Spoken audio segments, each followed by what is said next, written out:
Once upon a time, there was a village called Papervillage. In Papervillage, the grown-ups look like this, and the children look like this. In the year of 1985, a special paper was born in Papervillage. Like all the other paper children, she was blank and pure, just like this.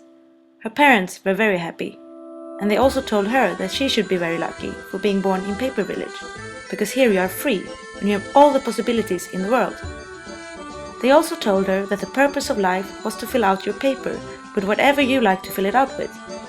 Well, before they sent her away to start filling it out, they wanted to put one thing on it: Filippa, because a little paper girl, of course, needs a name. Little paper Filippa took off, and she started to fill out her paper with everything that she saw and that she liked, just as her parents had told her to. She filled it with birds and trees and music and drawings. Afterwards, she happily ran home to her parents to show them everything that she had found. Her parents, though, weren't as happy about the things that they saw. They started to cross things out and wrote down things that they thought were more suitable. Things like nice, polite, and responsible. Soon other adults in the village also started to write words at Filippa's paper. Sometimes words that she didn't even understand. What she did understand, though, was that when her parents had told her that she could fill her paper with anything, it didn't actually mean anything. She realized it was much easier for her to try to understand and become the words that had been written for her than the other way around. So that's what she did, and soon there was nothing on the paper that she had actually written herself, and she had almost forgot about the birds and the trees and the music that were there from the beginning. In Papervillage there was a big river. The main activity for the papers in the village was to jump into the river. All the papers in the village did it every day, and they all talked about it as if it was the best thing in the world. One day it said on Filippa's paper that she was good enough and that she should also jump into the river. And so she did. But the river was not as great as everyone had talked about. It was actually horrible. It was cold, and the stream was so hard that she got thrown around and hit by the rocks and the other papers. And of some reason, no one was even holding on to each other to help each other out. Every time Filippa tried to jump into the river, she went through the same struggle, and she came up bruised and hurt, and she got smaller and smaller and smaller until she was this small. When she had become that small, Filippa started to feel that something was not right. And one day, when she was on her way to the river, she turned around instead, and she ran in the opposite direction, over the hills and through the big forest.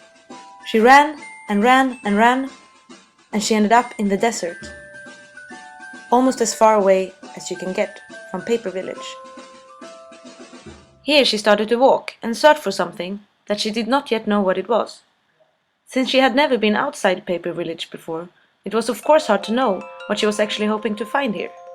But she was quite sure she would find something, so she just kept on walking, searching. All of a sudden she bumps into another paper. "Hello, little one. I'm Mr. Paper. What are you doing here?"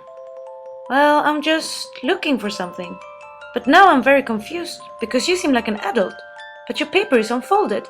I've never seen an adult that is unfolded before. Where I come from, it's only the children."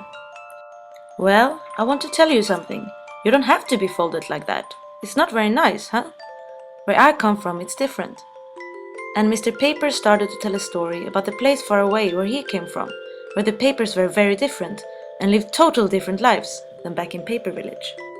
After Mr. Paper had finished his story, Filippa thanked him and told him she needed to continue the search, and she started walking again. Along the way she met lots of other papers, some of them also unfolded, just like Mr. Paper, and they all told her stories about other papers and other villages far away.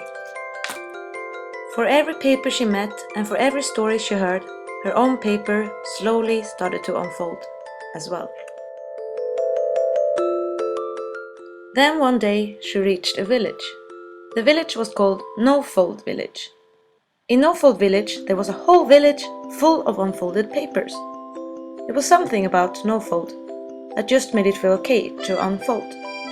So even if it also felt very, very scary, Filippa decided to also do it. She was now unfolded again. The words on the paper were visible to everyone. Some words that the grown-up back in Papervillage had written there a long time ago had almost faded away, but they had still left their marks. The trees and the birds and the drawings that she had put there from the very beginning had become more visible. And there were also many new words on the paper that had been collected from all the other papers and all the stories that she had heard.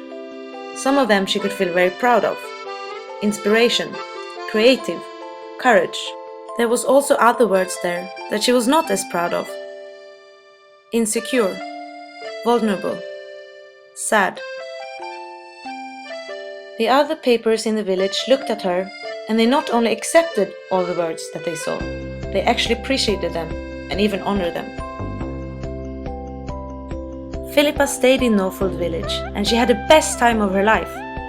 In Knowfold they also had a river like back in Papervillage, except here when they jumped they also held on to each other and they helped each other out not to get caught in the stream.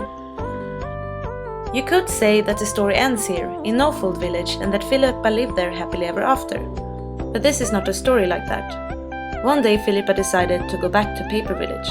This might not make sense to you since Knowfold village seems like a much happier and nicer place than Papervillage. But while Filippa for a while had forgot about the fact that she was actually searching for something, or maybe she thought she had found it, she all of a sudden remembered again.